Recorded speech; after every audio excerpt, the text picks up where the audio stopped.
Tim nasional Malaysia dikejutkan dengan kabar naturalisasi dari Mats Dijl, Wan Kuzain dan juga Ferdi Druif. FAM selaku federasi kepanasan melihat timnas Indonesia yang semakin diminati oleh pemain-pemain keturunannya. Namun rencana besar ini nggak berjalan sesuai dengan rencana karena beberapa pemain keturunan menolak dengan keras. Ferdi Druif malah tertarik bergabung ke timnas Indonesia. Cetak Gol coba merangkum nasib sial timnas Malaysia ditolak pemain keturunannya sebagai berikut.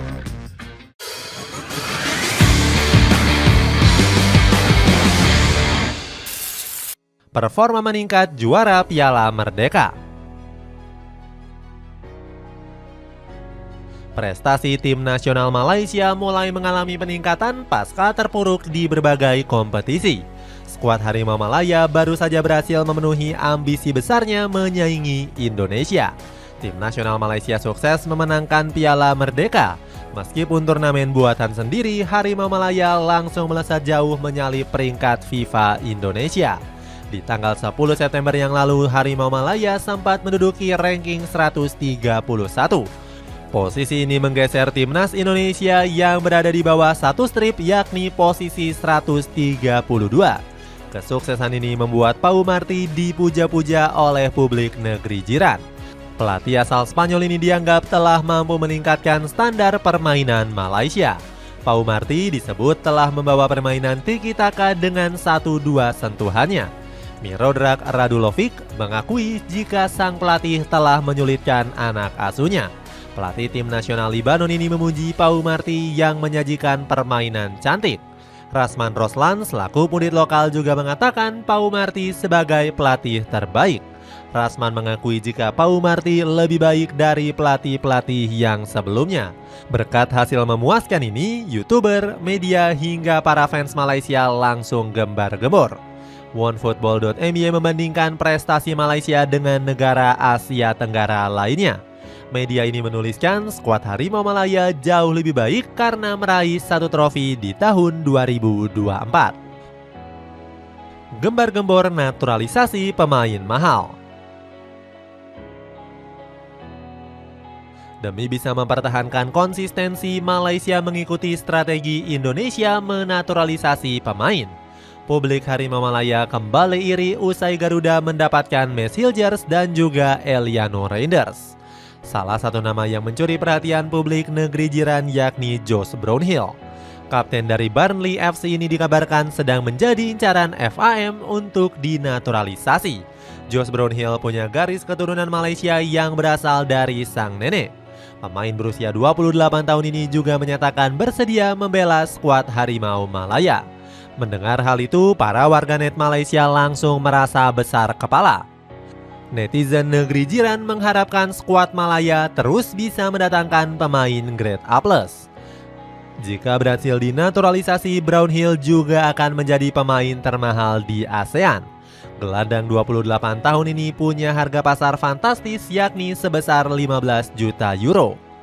Harga pasar ini lebih besar dari Max Hilgers yang punya nilai transfer 7 juta euro saja.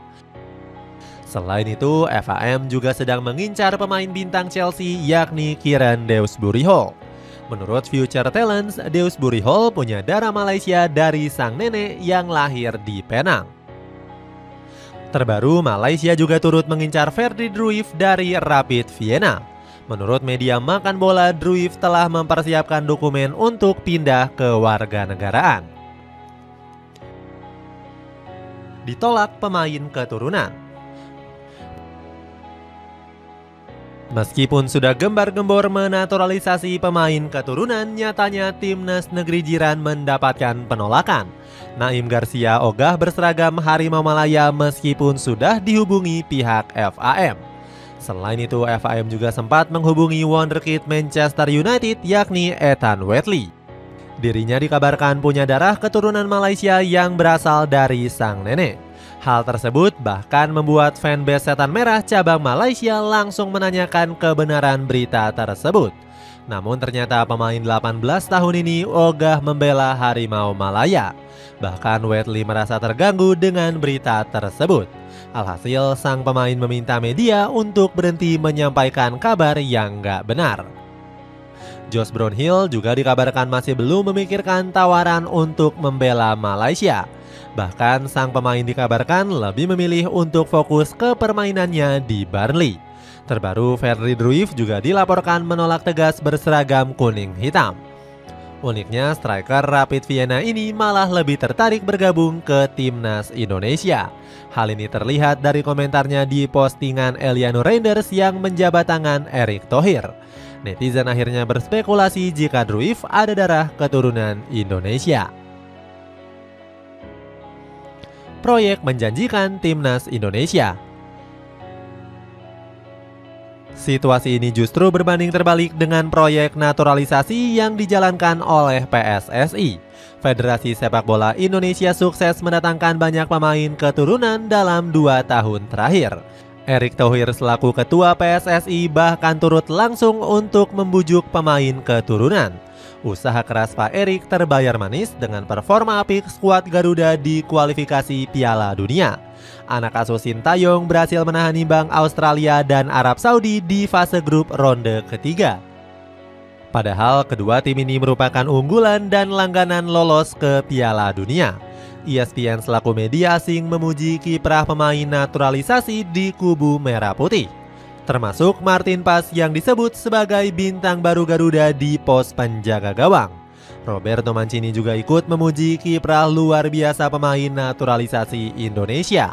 Pelatih asal Italia ini mengaku iri karena punggawa tanah air banyak yang bermain di Liga Eropa. Selain itu, keberhasilan para pemain Indonesia ini juga membungkam prediksi media asing. Salah satunya adalah Sportsmall yang memprediksi skuad Garuda akan dilibas Australia. Media ini juga mengatakan skuad Garuda Nusantara nggak akan berbuat banyak sebagai wakil ASEAN di ronde ketiga.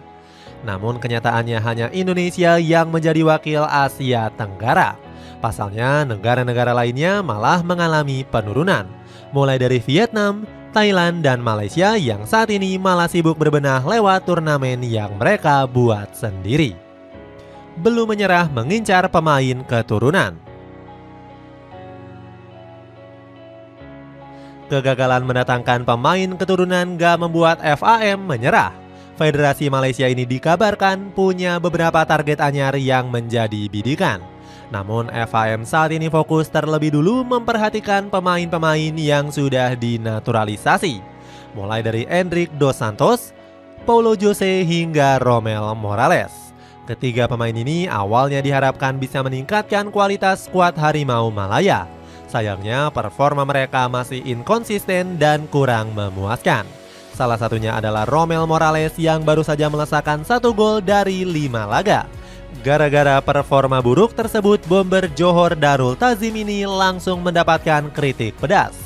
Dirinya disebut sebagai striker malas dan sangat sering membuang-buang peluang. Akan tetapi Morales baru-baru ini sukses melakukan pembuktian kepada para fans. Pemain 27 tahun ini melesakkan gol kontra Libanon di final Piala Merdeka.